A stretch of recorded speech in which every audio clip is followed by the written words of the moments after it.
Hey, Mark. Joe. How are things? I am well. How are you? I'm just as well as I was the last time. Okay, I have a question for you.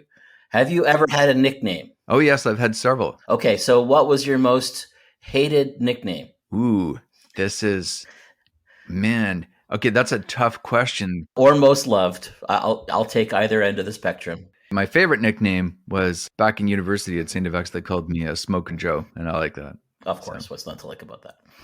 Exactly. What about you? Oh, you're not supposed to be asking me back. Come on. Ah. I think the one that I hated the most, though it's very funny, was Ewok from Hell, which I can explain another time so we can introduce our guest. Okay. I had a full beard back then, so it made more sense. Okay. More like our guest's beard. Yes, exactly. It is too bad that this is only an audio medium at the moment, because that is a fantastic beard that we have here. Do you want to introduce our beard? Well, the beard, it's more functional in nature in that it's hiding a double chin right now. So that's why it's so robust. I don't normally have it this voluminous. So I'm doing that with camera angle. I can tell, yeah. Well, it's mostly, let's be honest, it's mostly so we're just not staring at ourselves in horror the whole time. Anyway, we should introduce Corey. Corey, please introduce yours. Actually, I like to ask our guests to introduce themselves. How's that for weird? You can say whatever you want. As little or as much. Okay, sure. Sure. I guess you didn't do your homework, but that's on you. That is. He's on to us. He's busted us right away.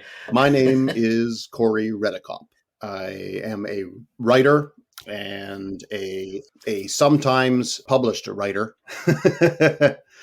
as well as a past librarian. And you've also worked in the publishing industry, too. That is true. Yes, of course. Yes. I worked with Goose Lane Editions out here in Fredericton for a number of years. I was their publicist, and I still talk to them. But and I would have to say that your first novel, Shelf Monkey, would be one on my list of favorite Canadian books. Wow. I love that book. Wow, yeah. That's good. Well, I won't deny your feelings on the matter. I have so many questions now. First of all, why did you laugh when you said that you were a published writer? Why did that strike you as amusing? Well, just I know a lot of authors, and I'm actually very envious of their talent and their ingenuity and their imagination. And some of them have published like a novel a year, and I'm much less prolific. Although I'm a published author, it doesn't feel like a profession yet to me. Yeah, don't you hate those authors that the book a year or 2 or 3 books a year? I really hate it when they do that and they're really good. It's pure envy on my part. Let me just say I am happy for their success. I wish it was mine. That's I have to beat an idea to the ground, and it's just I'm not as prolific. It just doesn't work for me. My brain doesn't work like that, unfortunately. But you have had some success. I have actually done a bit of research on you, especially after I got you mixed up with Corey Doctorow when Mark first emailed me and suggested you as a guest, and I apologize for that. No, hey, I'd rather be mistaken for Corey Doctorow than most any other Corey on the planet. I mean, but I did look you up, and I found an excellent review of your book Husk on the Toronto Star, which does sound like a very intriguing book about an actor turned zombie. Mm-hmm. Yeah. I'm very proud of Husk, and I'm really incredibly happy with the response it got. It was far more than I'd ever expected. And it certainly opened up a lot of doors for me in terms of just meeting people. And like Corey Doctorow, I was at the International Festival of Authors on a panel with him. And Rob Sawyer, and I was on a panel with Margaret Atwood, and to this day, I don't understand how that happened. I think she may have gotten lost and entered the wrong room. So, and the other book, what is that Mark mentioned? Shelf Monkey, that was my first novel. That's about employees of a bookstore who decide to burn books that they don't think qualify as literature. It came out of a lot of experiences I had working in a bookstore. It's a product of its time. I'm very happy Mark likes it, and a lot of people liked it, actually. Yeah. It wasn't a good review, but it was reviewed in the Globe and Mail, which is back when that meant something. So, So Mark, our guest, it sounds like he's typically Canadian, if I may say so, very modest, but obviously an excellent writer. He is, yes. Yeah. He is, yeah. It's fine to feel like you're not successful, even if you are, because that's a struggle that a lot of people have. So that's normal. It's totally normal. Yeah. I definitely suffer from imposter syndrome, that idea. And I know most authors that I've met do to some respect, but I think most artists do in a lot of respects. In fact, I don't think I trust people who don't suffer from imposter syndrome. It is a bit suspicious. Yeah. So you know the premise behind this podcast, that our guests come to us with a piece of art of any kind that they wish to talk about or champion. And I know that you have something in mind. Yeah. I mean, it's such a wide spanning question. It's very difficult to narrow down any piece of art to one piece. But I decided to go somewhat lowbrow, I would say, and talk about the movie Lifeforce, which is a Tobe Hooper film from 1985, I think. Yes. Tobe Hooper, the director of Chainsaw Massacre. Mm-hmm. Yep. Texas Chainsaw Massacre and Poltergeist. And Eaten Alive was one of his early ones. Invaders from Mars, Texas Chainsaw Massacre 2. So then why Lifeforce then, out of all those films? Well, I mean, out of all those films, Lifeforce is my favorite. I'm not a Tobe Hooper completist by any means. Is there such a thing? Sure. Yeah. No, I mean, and I've only watched Texas Chainsaw Massacre once, and it is a remarkably, I think I've only seen it once because it is such a remarkably intense piece of work. It definitely gets you on a visceral level, and it's not a pleasant experience, and it's not meant to be a pleasant experience, but it doesn't, for me, lend itself to a rewatch. But Lifeforce is sort of Tobe Hooper given a ton of money and just allowed to do whatever he wanted. And I think that's only in the 80s could you actually do that. And I'm fairly certain a lot of cocaine was involved in that. Well, and Poltergeist was a huge hit, right? Poltergeist was yes, of course. Poltergeist So he's like, here, have money, take money. Yeah, I enjoyed Poltergeist. Yeah, so that's how it came to be. It doesn't exist anymore, but the Canon Group by Golan and Globus, these two gentlemen, they approached him and said, we want, as I understand it, we want to do a sequel to Texas Chainsaw Massacre. And Tobe Hooper said, I will do that, but only if you allow me to do these other films first. And they said yes, and they threw a lot of money at him for, especially for the time, for Lifeforce. And they were not happy with what they got. I will say that I did watch the movie at some point. I can remember virtually nothing about it except that I was like, what is happening in this movie? Yeah. This has gone so badly off the rails. Well, it's intriguing. I mean, and certainly I understand that point of view, because when I first saw it was I had rented it when I was 16. And yeah, I mean, you think it's going to be from the director of Poltergeist, and it'll be something like that, but it is so insane in a lot of ways. And part of that is, of course, because the Golan and Globus forced him to recut it, cutting out about 20 minutes so that nobody has any motivation that's explained, and just giving you a bunch of scenes that work on their own, but together it doesn't make a cohesive film. Okay. Yeah. So remembering that right then. Yeah. Okay. Yeah. And so that was my first reaction to it too. When I saw it, I had enjoyed parts of it, but on the whole, I was like, well, I don't know as I liked it.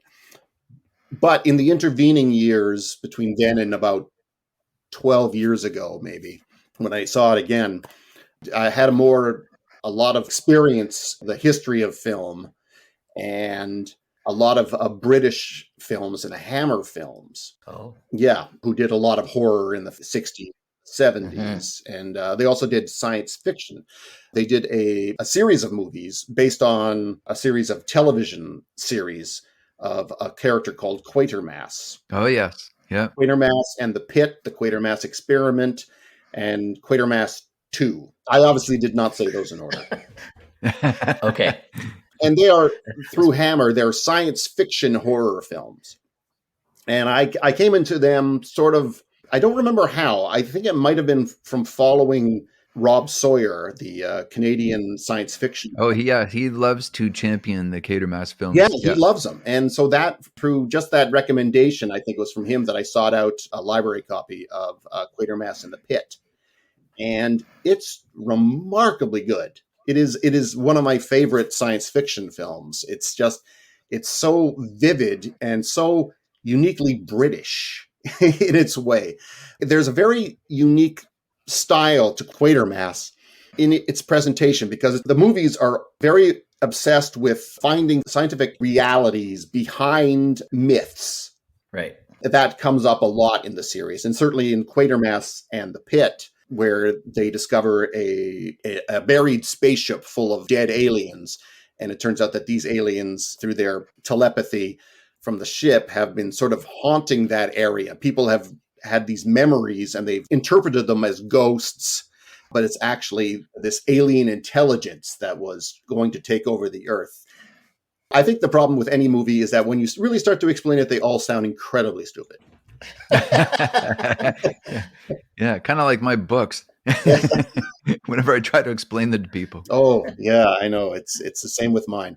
Any story, because you suddenly start to think of all the plot holes that you missed.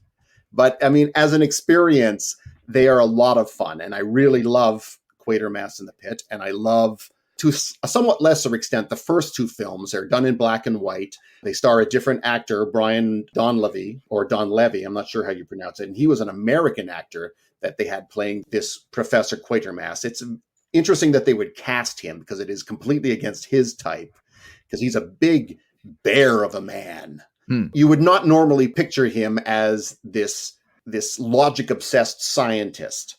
But they do work. They do work on their own terms. But I much prefer the Quatermass in the Pit, because you've got an older Quatermass, a bearded British Quatermass, and he has a much more of an authorial tone to him that really lends itself to the material and makes it seem a lot more important somehow. I mean, they are entertainments, but they're fascinating. And I've always I love a real good, healthy dose of ridiculous technobabble. These, ridiculous, it's, the medulla of the brain has been transfigured because of evolution, and just anything that like that, it kind of just rings bells for me. So watching the Quatermass films, that kind of led me to another movie that I never liked at first, John Carpenter's Prince of Darkness, which is a horror film about a bunch of scientists who have sort of been tasked with keeping evil at bay. And evil in this instance is it's basically a vat of concentrated evil. Okay.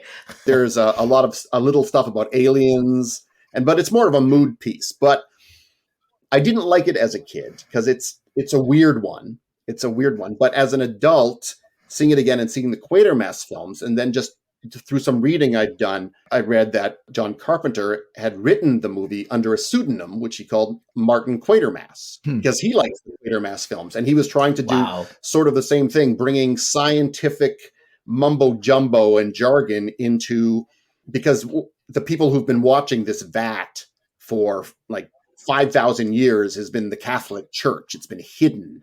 So, and how religion has been, they hid it and used religion to keep people down and not telling them the truth about what evil was. So by reading that, I revisited Prince of Darkness, and I really dug it as an adult. It again was ringing my bells in terms of the technobabble, especially. I mean, there's scenes between Donald Pleasance, the great Donald Pleasance, as this nerve-rattled priest, and Victor Wong as one of the world's great physicists.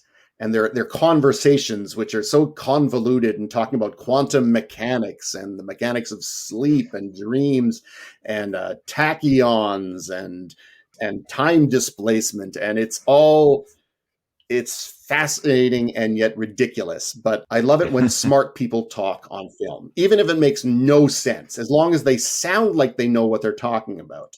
And it's probably all complete gibberish, and I certainly would not put any of these movies up as accurate representations of any sort of science. But I love the ideas of them, and I love the way that they've been presented. So through those appreciations and experience of seeing these films, I revisited Lifeforce many years later, and it had been re-released in a director's cut, which had added the 20 extra minutes Tobe Hooper had to cut. And suddenly when I watched it, and without knowing that Tobe Hooper did this on purpose, which I only found out later, I immediately clued into what he was doing and realized that this is the most expensive Hammer film ever made. But yet Hammer had nothing to do with it. But that's exactly the vibe he was going for. It's set in Britain. It's got weird monsters and weird technobabble and scientists talking about what happens after death, what happens to the soul. And it grabbed me again. And by seeing these extra 20 minutes, I could sort of see where although it's not a perfect film by any means, it's... Sorry, so this was the director's cut that you saw with the 20 minutes added. The 20 minutes added. Okay. Suddenly it made... The plot made far more sense. And even though it's nonsensical, I mean, it's... well, I forgot about the novel. It's based on a novel? Yes. Oh, okay. That's interesting. I'd forgotten about this. I should have gone back because despite the fact that I didn't like the movie when I first saw it, I found a copy of the novel when I was about 18 or 19, and I picked it up. And it's by a British author named Colin Wilson, and it is called The Space Vampires, which is a far more accurate term. See, that's what I remember about the movie. That's they're space vampires. They're space vampires. Yeah. I mean, the entire plot is about... It happens when Halley's Comet was getting close to Earth, which was around that time in the 80s. And it's about this joint British-American space exploration. Well, to get close to Halley's Comet. I'm sure they weren't meaning to land on it, but maybe they were. But the point is they're interrupted because they find this enormous spaceship in the debris of the comet, hundreds of kilometers long. And it's this weird organic thing. It honestly looks like almost a tree branch with roots at the bottom of it. It's a beautiful design. And so they go aboard and they find these bat-like creatures, which are all dead. But they also find these 3 naked humanoids, 1 female and 2 male. They take them back and basically, I mean, cutting down a lot of the subplots and how they get there. They get back to Earth. It turns out that they are actually vampires, and they believe they may have visited Earth once before. They are the vampires of old and legend, and they go around sucking the life force out of people. Yeah, so it's not blood. It's like the person's energy they're sucking. Yes, exactly. Yeah, the life force, and somehow it's never explained why, except that it does rejuvenate their own species. Yeah, and by seeing that and with some of the characters, because there's a lot of very smart, potentially smart characters. There's a scientist, Dr. Falada, who's kind of a Quatermass stand-in.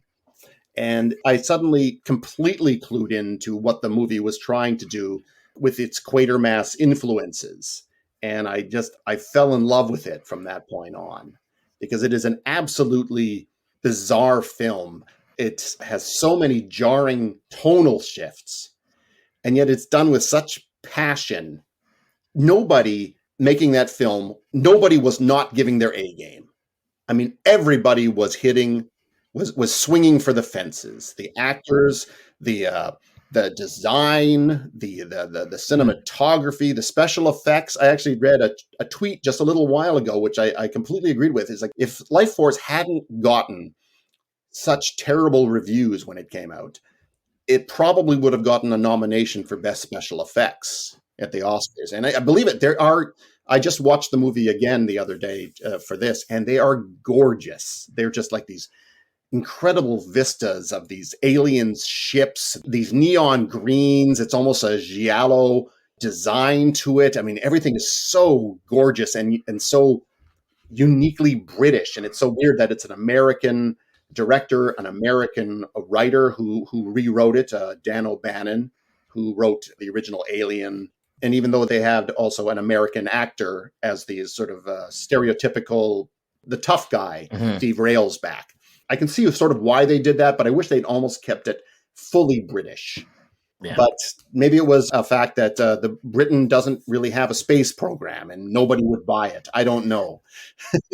Yeah. Yeah, they can get away with 007, but a space program probably not. No. But as we all, well, despite the fact this obviously came after Moonraker, so they must have learned something from that. I mean, Now, you mentioned Steve Railsback, who I saw just recently in the movie The Stuntman. Yes. He's a very intense actor, isn't he? Absolutely. He's an actor who never really caught on.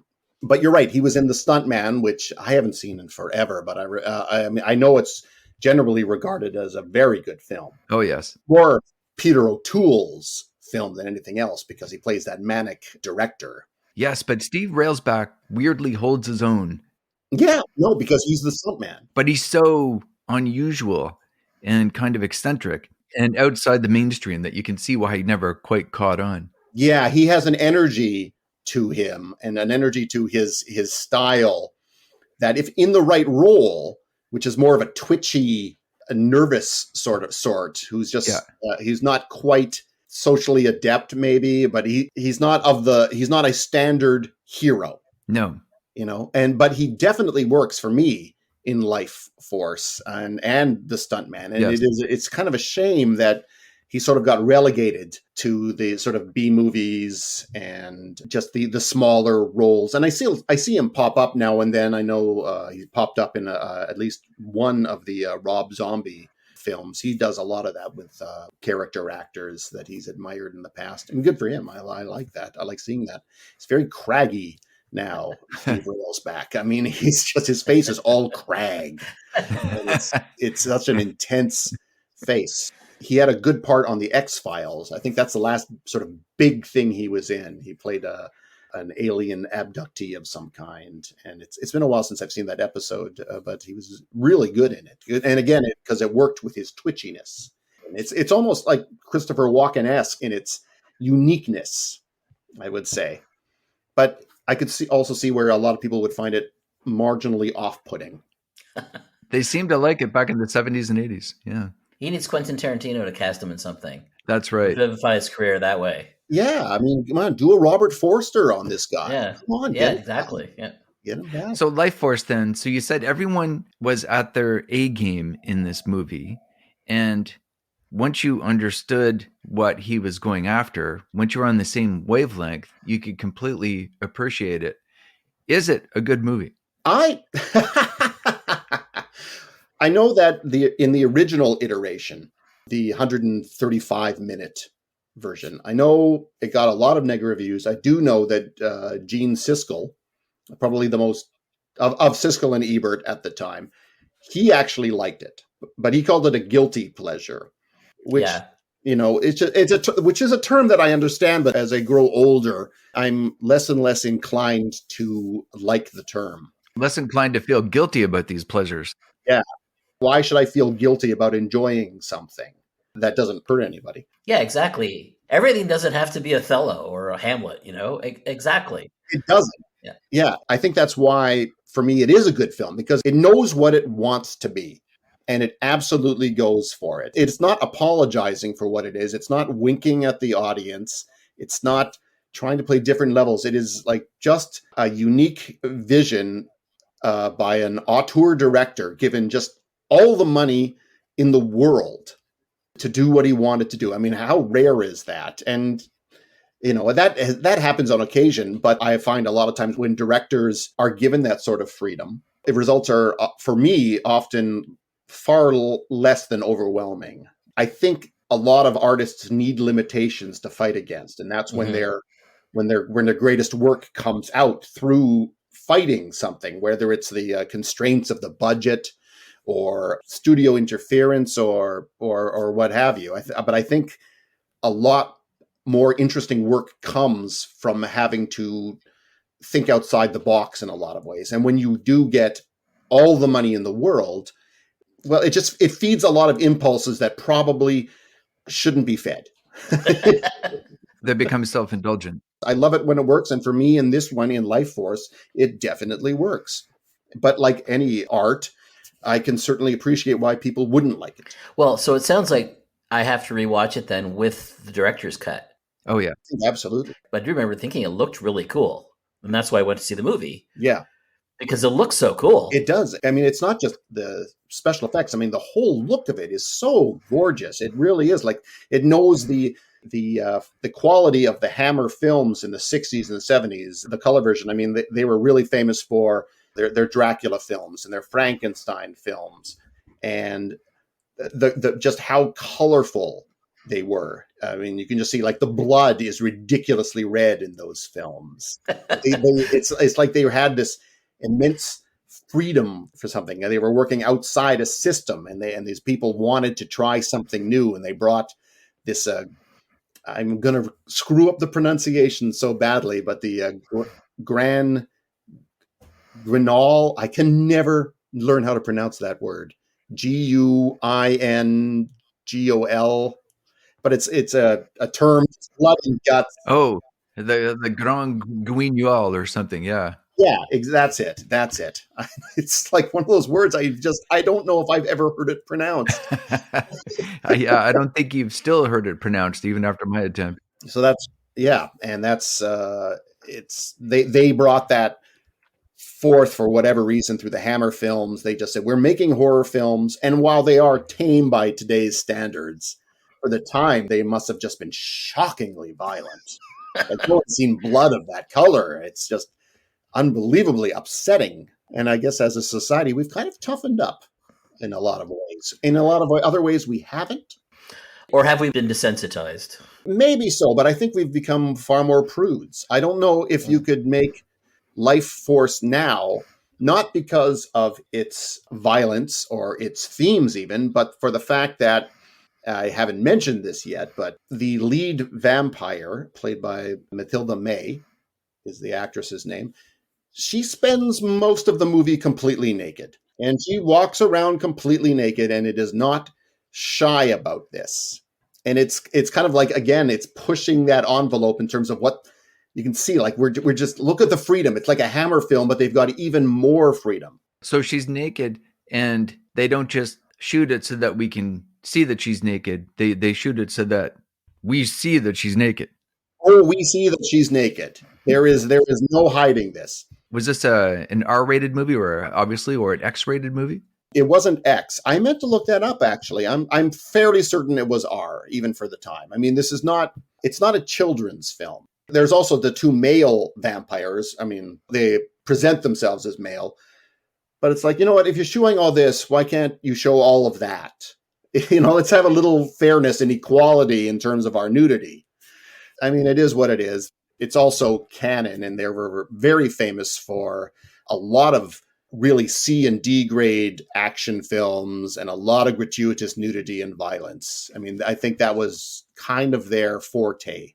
So that might have been demanded by the studio. A lot of people are doing this sort of archaeological digs into our cultural past to unearth previously unrecognized hidden gems. You're just kind of reevaluating, what we did in the past. This that we thought was so great maybe isn't so great. And then this that has been completely overlooked should not be overlooked. Yeah. And I appreciate that. I like that. I mean, it's there are certainly a lot of boutique DVD and Blu-ray production companies that release these films, and they're always smaller releases than you'd expect. They're not hundreds of thousands of copies like they used to be, especially now with streaming coming into the forte and physical media sort of going by the wayside. And there's actually a lot of great streaming companies that have a lot of these cult films. Kino Cult is actually really good. There's a lot of strange stuff there, stuff you can't believe exists. And, it's like, and I don't watch all of it, certainly. I can't watch all of it, some of it. It's just too upsetting. But in terms of streaming stuff, I am happy that stuff is available. And I'm glad it's being reevaluated. And a lot of it, for me, a lot of it is on the money. These are not good films, but I can appreciate why other people would love them. Right. And I Yeah. think there's a nostalgia to a lot of it.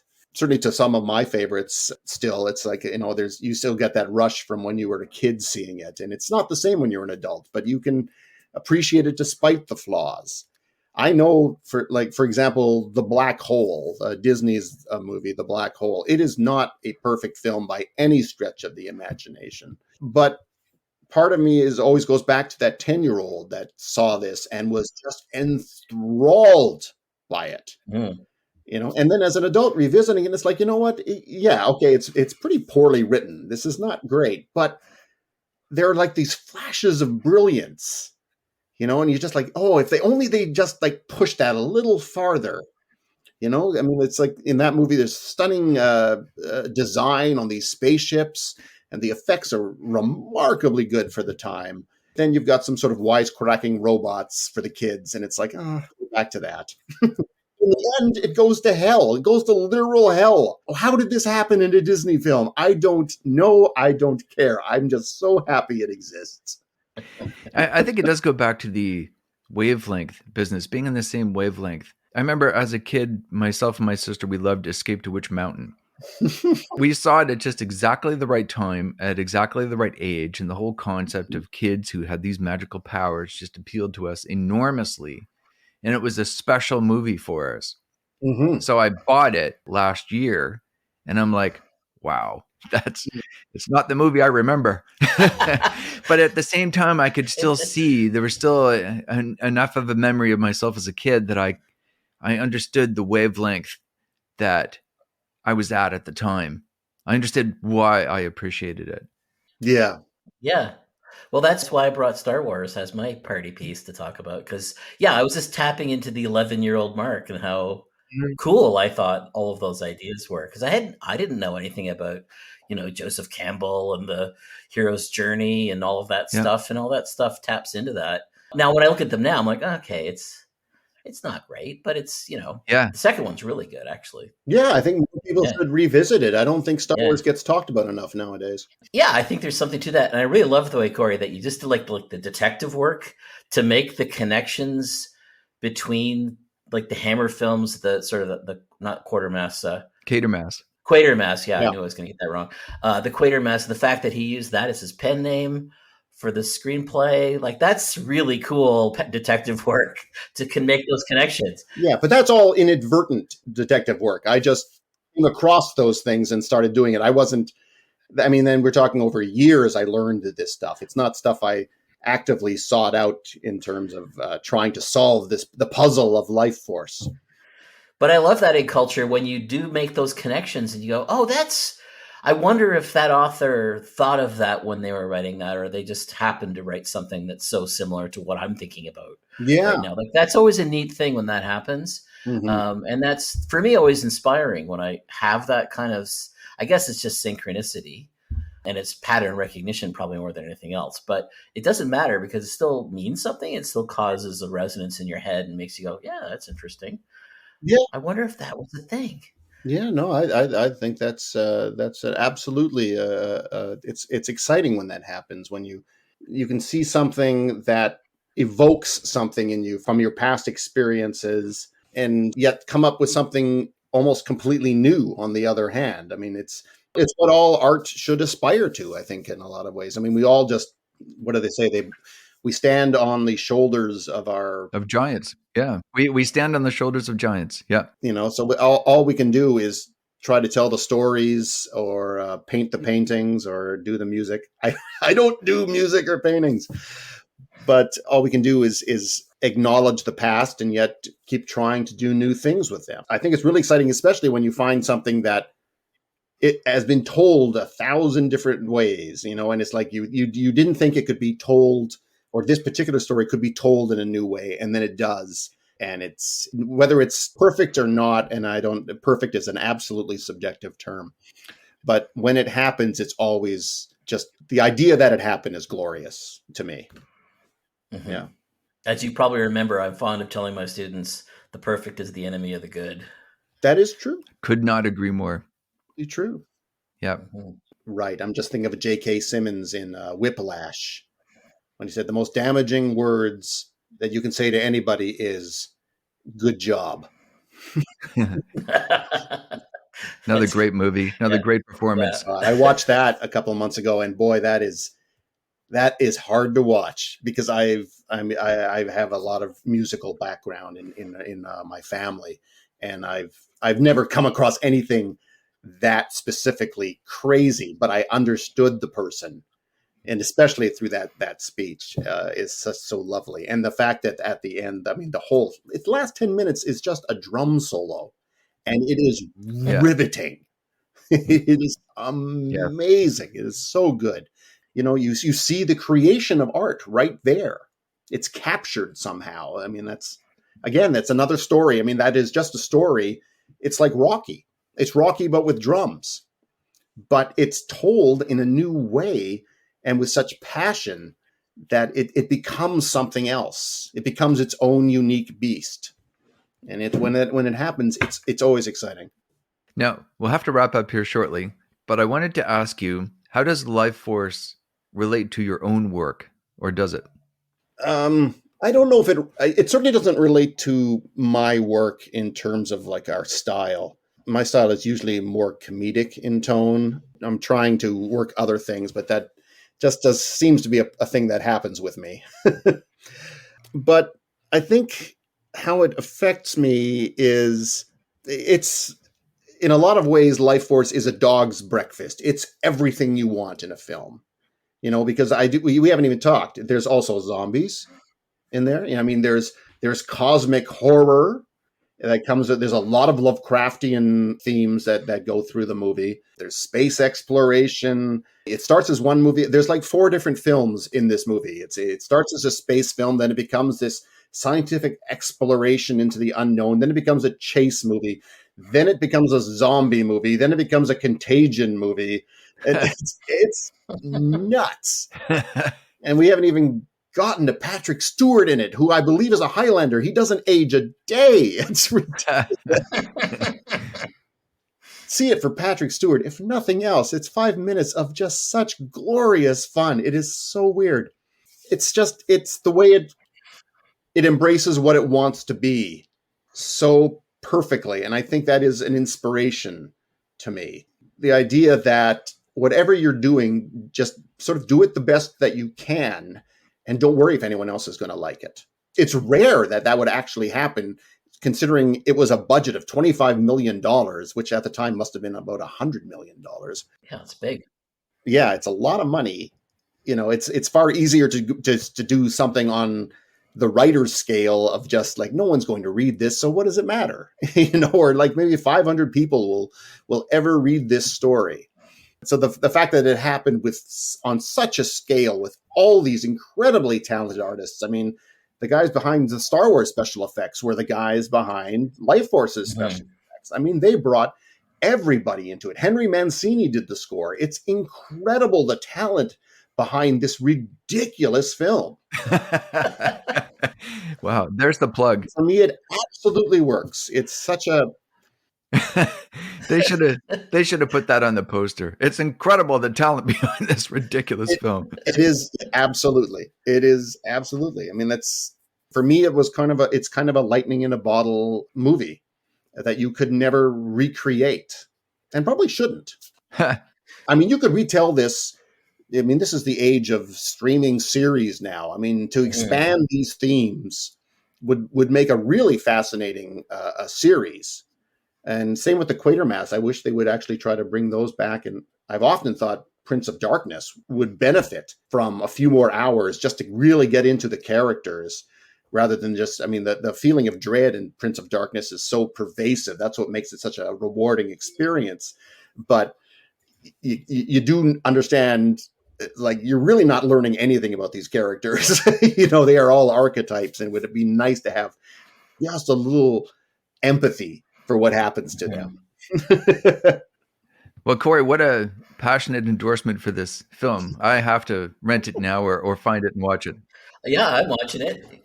But director's cut, because for sure that's going to be a difference. Yes. Yeah, I'm actually, you know what, now that I think about it, I'm not even sure if you rent it, like say up through Apple or something, I'm not sure which version you get. You may not even be able to get the original version. It might just be the director's version. Mm. I mean, that was the delight for me when I saw it again, but just by sitting down and watching that, revisiting Lifeforce and not even realizing at the time that this is actually the extended version. Mm-hmm. So, and it's like, oh, that's what happened. That's why that person was there all of a sudden. It's, I don't know, when that happens, I think it's a wonderful thing in anything. Mark, any final thoughts in this subject? No, I'm going to have to watch this. Corey Redekop, thank you very much for being on our podcast. Thanks, Corey. Thank you for having me and letting me ramble on for an hour.